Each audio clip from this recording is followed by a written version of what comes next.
គឺគេដាំស្រូវសលៃហ្នឹងហើយ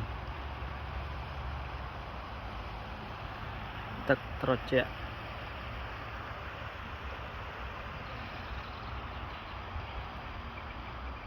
ឧស្សាហ៍បេះផ្ការួយនេះខ្លំលេងមួយមើល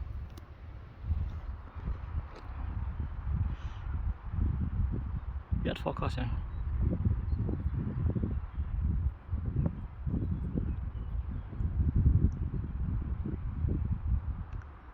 វាអត់ focus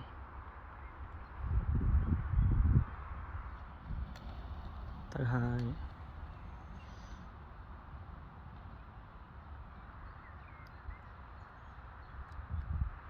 អូខេ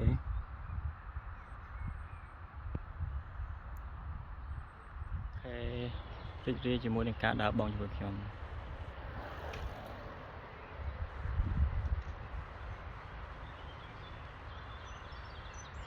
នេះចូលឆ្នាំទៅដងនេះ